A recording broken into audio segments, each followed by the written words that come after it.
Please subscribe my channel friends. ನಾನು story ಹೇಳುವುದರ ಮುಖಾಂತರ ಈ ಒಂದು ಹೊಸ ವಿಡಿಯೋನು ಹಾಕುತ್ತಿದ್ದೇನೆ. ನಮ್ಮ ಚಾನಲ್ನ ಸಬ್ಸ್ಕ್ರೈಬ್ ಮಾಡಿಕೊಂಡು ಮತ್ತು ಲೈಕ್ ಮಾಡಿ ಸಪೋರ್ಟ್ ಮಾಡಿ ಫ್ರೆಂಡ್ಸ್. ಒಂದು ಹಳ್ಳಿಯಲ್ಲಿ ಒಬ್ಬ ಪುಟ್ಟ ಹುಡುಗನಿದ್ದನು. ಅವನ ಹೆಸರು ಸಂತೋಷ್. ಅವನು ದಿನಾಲೂ ಅವರ ಅಜ್ಜನಿಂದ ಕತೆ ಕೇಳುತ್ತಿದ್ದನು.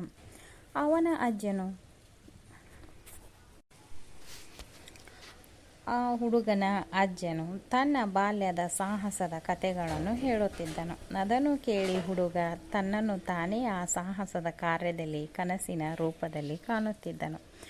ಒಂದು ದಿನ ಅಜ್ಜ ಹೇಳಿದನು, ನಿಜವಾದ ಧೈರ್ಯ ಎಂದರೆ ಸತ್ಯದ ಜೊತೆ ನಿಲ್ಲುವುದು.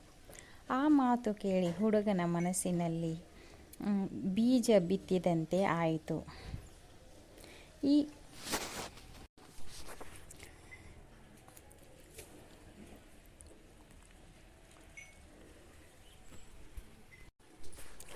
ಈ ಕಥೆಯಿಂದ ತಿಳಿದು ಬರುವ ನೀತಿ ಪಾಠ ಏನೆಂದರೆ, ಹಳೆಯವರ ಅನುಭವವು ನಮ್ಮ ಚಿಕ್ಕ ಮಕ್ಕಳಿಗೆ ಒಳ್ಳೆಯ ನೈತಿಕ ಮೌಲ್ಯಗಳನ್ನು ಕಲಿಸುತ್ತದೆ. ಮಕ್ಕಳು ಬೆಳೆಯುತ್ತಾ ಅವರು ತಮ್ಮ ಆಟ ಪಾಠದ ಜೊತೆಗೆ ಅಜ್ಜಂದಿರ ಅನುಭವದ ಮಾತುಗಳನ್ನು ಕೇಳುತ್ತಾ ಉತ್ತಮವಾದ ಬೆಳವಣಿಗೆಯನ್ನು ಕಾಣುತ್ತಾರೆ.